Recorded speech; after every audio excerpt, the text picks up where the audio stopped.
আসসালামু আলাইকুম আর হিন্দু ভাইদেরকে আদাব। 2022 সালে এই ছাতকেই আমি আপনাদের জন্য আসছিলাম। অনেক বন্যা ছিল ওই সময়, এই জায়গাতেও আমি আসছিলাম। এর মধ্যে 23 সালে আর এবার বন্যা হয় নাই, 24-এ আবার হইতেছে। আল্লাহ জানে যে আরো 2-3 দিন যদি বৃষ্টি হয় চেরাপুঞ্জির দিকে বা ইন্ডিয়ার দিকে, তাহলে এখানে আরো বাইসে যাবে। আমি 22 সালে যেভাবে আইসলাম, এই সময় শুধু ব্যারিস্টার হিসাবে আইসলাম আপনারা কেন, আর আজকে 24 সালে আমি ব্যারিস্টারের সাথে সাথে আমি একটা এলাকার এমপিও। এখন আমার কাছে মনে হয়েছে আমার এলাকা তো 3টা ইউনিয়ন বাংছে 10টা ইউনিয়নের মধ্যে। এখন আমি আইয়া পড়ছি একটা নৈতিক যুদ্ধের মধ্যে পড়ছি। একদিকে আমার এলাকার মানুষে কয় যে তুমি তোমারে ভোট দিছি, তুমি আমার এলাকাতে হয়ে যাও। আবার আপনারা যদি এখানে না আইতে মানুষ একটা প্রশ্ন তুলবো যে বেটা এমপি বুঝতে গেছি কেমন হয়।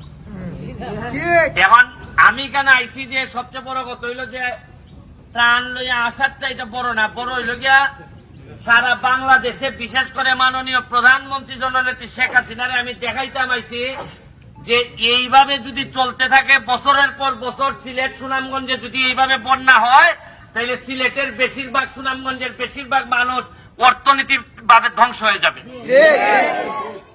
বিভিন্ন কারণে এই বন্যা হইতেছে। আজকে আইলাম ধরেন খালি লইয়া, আগামী বারও যদি বন্যা হয় কত মানুষ আপনারা আইব।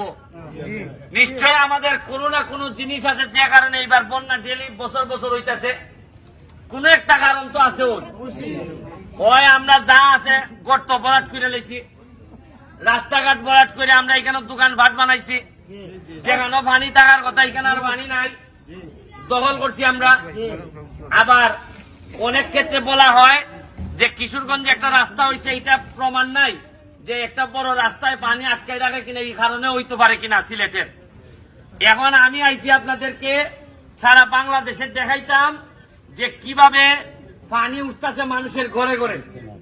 আর এখন সময় আইছে যে দল মতের ঊর্ধ্বে উঠে একজন শাহজালালের উত্তরাধিকার মনে করে সবাই একসাথে বসে এই সমস্যার সমাধান করা।